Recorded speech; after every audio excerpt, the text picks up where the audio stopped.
You know that feeling? That distinct mental weight? Your mind's racing. Maybe there's the tightness in your chest, and you're just wondering, how do I even start? How do I begin when I feel completely drained already? It's hmm that feeling, isn't it? Where life just seems uh, too heavy to hold. Yeah, that's a really common experience. If you felt that, you're definitely not alone. Right. And it's more than just being tired, I think. It's this deeper sense of being overwhelmed. Sometimes not just by your own stuff, but by burdens that, well, maybe they don't even really belong to you. Oh, that's interesting. Burdens that aren't really yours. Yeah, and this deep dive is really about looking at that feeling, recognizing it and figuring out how to navigate it. Okay, so navigating that overwhelm, Yeah. especially the bits that aren't ours. How are we going to approach that? Where are we drawing from today? So today we're digging into some key insights from the Abundance Blueprint podcast with Naomi. Specifically, there's a Mindful Monday segment she did titled When Life Feels Too Heavy to Hold.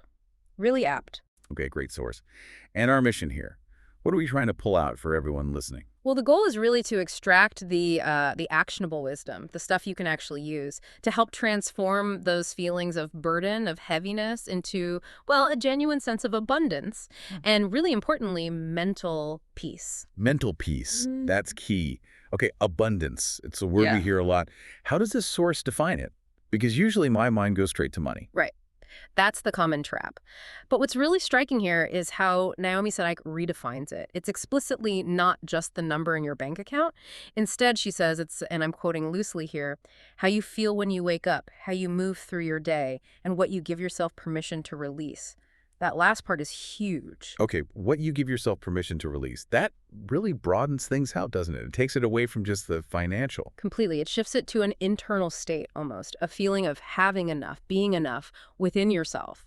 So, if it's this internal feeling, this state, how do we actually start to, I don't know, engineer that? Especially when we're feeling swamped. Yeah, engineer is a good word. It implies it's an active process, right? A conscious choice in how you shape your day-to-day experience. And if abundance involves what you release, then it's about cultivating maybe like an internal alignment, figuring out what's truly yours to carry. Right, an internal alignment. I like that. And you mentioned actionable insights. This isn't just theory floating around. No, not at all. The source gets really practical. It starts with something incredibly fundamental, breathing. Breathing. Okay. Sounds simple. Yes. Almost. Too simple. Maybe. But think about it. She suggests pausing wherever you are, taking a deep breath in for 4 counts, hold it, and then, importantly, exhale for 6 counts, longer exhale. In for 4, out for 6. Okay. Why that specific pattern? What does the source say that does? It's actually physiological. The source explains that this pattern, especially the longer exhale, it sends a direct signal to your body. It activates your parasympathetic nervous system. Basically, it tells your brain, hey, it's safe. You can relax now. Ah, okay. So you're flipping a switch biologically. Exactly. It's a conscious way to downregulate your stress response. And when you do that, the source suggests those worries, those deadlines, that weight, it can physically soften. It helps you release it. It brings you back to the present, enough to just take the next step instead of being paralyzed by everything at once. So it's a measurable change helping us let go. Yeah. Okay, that makes sense. And this isn't just abstract, right? I think the source mentioned a story, someone named Renee. Yes, Renee. Her story really brings this idea of intentional shifts to life.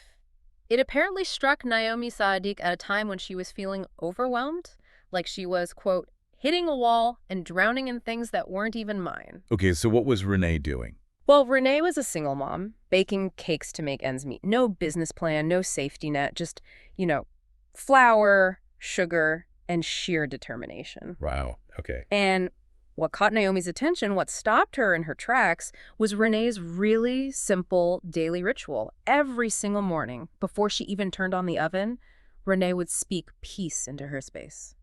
Just out loud. What did she say? Just 2 sentences. I have enough for today, and today is taking me closer to the life I'm building. That's it. I have enough for today, and today is taking me closer to the life I'm building. No 5-hour routine, no complicated vision board. Nope. Just that. Those 2 simple sentences, spoken with intention every morning. And what happened? Did it work?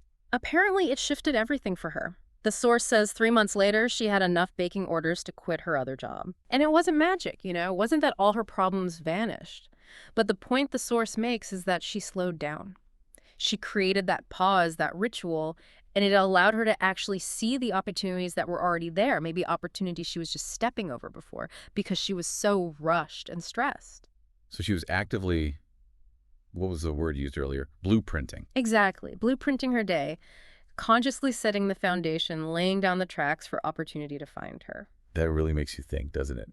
What could shift for you listening right now if you had just one simple daily ritual like that? Something to ground you. Mm-hmm. It highlights that this mindful moment, this consistent pause, it isn't just about like managing stress. It's about intentional, energetic alignment, Right. directing your focus. Okay. It's a really powerful act of self-direction. And the source offers a related affirmation to help internalize this. I release what's not mine to carry, and I open my hands to what's meant for me. I release what's not mine to carry, and I open my hands to what's meant for me. Imagine really believing that, saying it every morning. Right. Before the phone, before the coffee, just 60 Yeah, seconds. and there's homework too, isn't there? Yeah. Something practical from the source. There is, really practical. Tonight, the suggestion is write down 3 things you feel like you're carrying that aren't actually yours. Could be guilt someone else projected, maybe deadlines you never really agreed to, other people's anxieties. You know the stuff. Right. Identify them, and then Physically cross them off the list. Mhm. Symbolic release. okay, and then Then write down 3 things you do want to carry this week, things you want to make space for.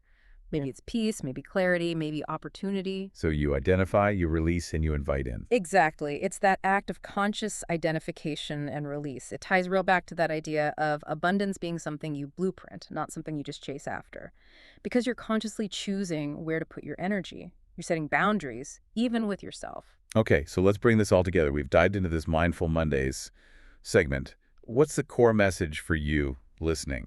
I think the big takeaway is that feeling of abundance, that sense of peace, it isn't necessarily something external you have to go out and find or earn in the traditional sense. Right. It's something you build, you blueprint. Precisely. It starts with slowing down, taking those conscious breaths we talked about, and doing that work of identifying what burdens are truly mine and what have I just picked up along the way. Yeah, what belongs to me versus what belongs to someone else, or maybe just to, general societal pressure.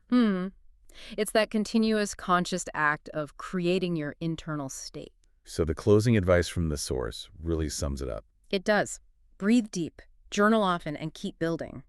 It's simple, but it's a call to consistent mindful action. Action that empowers you to actually shape your own experience of abundance, create that internal feeling of enough. Okay. So as we wrap up, here's something to maybe chew on, a final thought. Hmm. We heard about Renee, right? Her simple 2-sentence ritual before baking, and how that seemed to transform her ability to blueprint abundance, at least in her work and maybe her mental state. Yeah, a small shift with a big impact. So the question for you is, if one simple, consistent ritual, one mindful moment applied regularly can reveal overlooked opportunities or shift the feeling in one area, what other parts of your life might be waiting for that same kind of transformation? Where else could applying just one mindful pause, one small ritual, reveal something you've been stepping over? That's a powerful question to sit with. Where else could that blueprinting apply?